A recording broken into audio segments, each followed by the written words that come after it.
Ya pemirsa, kita ke informasi terpopuler yang pertama, jet tempur MiG-29 Rusia telah mendarat di Iran. Hal ini disampaikan oleh anggota Komite Keamanan Nasional Parlemen, Abu Fazl Zohrevan. Zohrevan mengatakan MiG-29 merupakan solusi jangka pendek, sementara Teheran menunggu jet Sukhoi Su-35 yang lebih canggih. Ini menandakan dorongan yang lebih luas untuk memperkuat kemampuan militernya.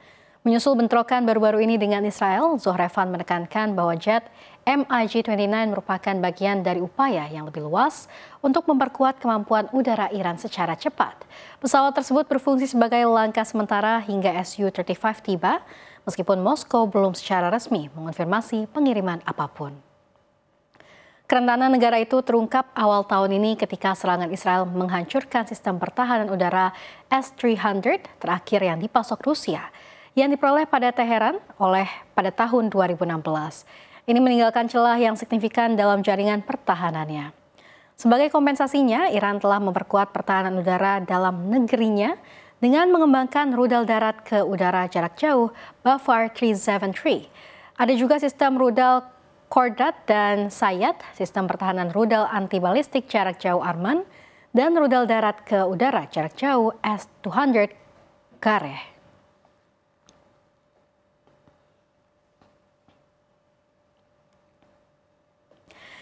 Ya pemirsa, Presiden Palestina Mahmud Abbas menyatakan sikap tegas terhadap Hamas sekaligus menyerukan dukungan penuh dunia internasional bagi pembentukan negara Palestina. Dalam pidatonya di sidang Majelis Umum PBB Kamis waktu setempat, Abbas menolak peran politik Hamas di masa depan, mengutuk antisemitisme dan memperingatkan bahaya rencana aneksasi Israel. Pemimpin berusia 89 tahun itu terpaksa menyampaikan pidato melalui video setelah Amerika Serikat menolak memberikan visa untuk hadir langsung di New York. Pidato ini disampaikan hanya beberapa hari setelah Prancis memimpin KTT khusus yang diikuti sejumlah negara barat yang telah secara resmi mengakui Palestina sebagai sebuah negara. Dalam penampilannya, Abbas mengambil nada moderat dengan langsung menyinggung isu-isu yang selama ini menjadi kekhawatiran utama Israel dan Amerika Serikat, terutama soal Hamas yang berbasis di Gaza. Abbas juga menjauhkan diri dari serangan Hamas pada 7 Oktober 2023 yang tercatat sebagai serangan paling mematikan terhadap Israel. Lebih jauh, ia menolak tudingan bahwa solidaritas terhadap perjuangan Palestina identik dengan antisemitisme. Dalam pidatonya, Abbas menyebut serangan Israel di Gaza yang hampir berlangsung 2 tahun sebagai salah satu bab paling mengerikan dalam tragedi kemanusiaan abad ke-20 dan ke-21. Secara implisit menempatkannya sejajar dengan Holocaust.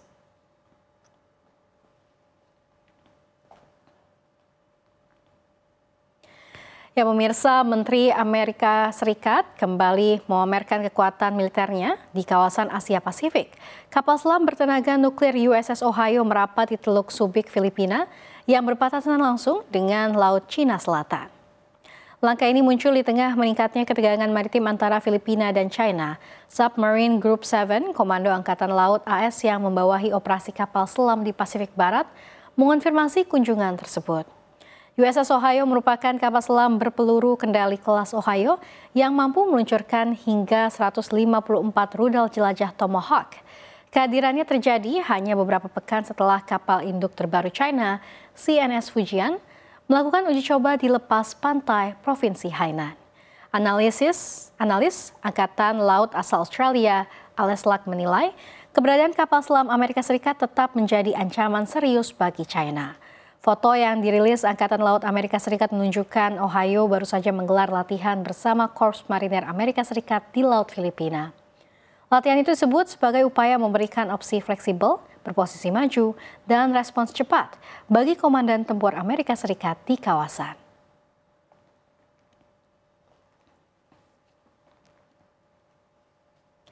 Kita ke informasi terpopuler yang selanjutnya, harga emas kembali menguat meskipun terbatas. Klaim pengangguran Amerika Serikat turun sehingga emas membatasi kenaikannya. Kini investor tengah mengamati laporan inflasi utama sebagai landasan harga emas untuk terus melaju. Harga emas naik terbatas pada perdagangan hari Kamis setelah klaim pengangguran mingguan Amerika Serikat secara tak terduga menurun. Sementara investor menunggu data inflasi utama yang dapat membentuk langkah suku bunga The Fed selanjutnya. Jumlah warga Amerika yang mengajukan aplikasi baru untuk tunjangan pengangguran turun minggu lalu Tetapi pasar tenaga kerja telah kehilangan daya tariknya di tengah lesunya laju perekrutan. Sementara itu, ekonomi AS tumbuh lebih cepat dari yang diperkirakan sebelumnya pada kuartal kedua. Grant mengingatkan harga emas meskipun naik masih dalam bayang-bayang pelemahan, terutama jika data inflasi pengeluaran pribadi warga AS atau PCE naik lagi. AS akan mengumumkan data inflasi PCE malam ini. Pada Juli 2026, inflasi PCE tercatat sebesar 2,6% secara tahunan dan 0,2% secara bulanan.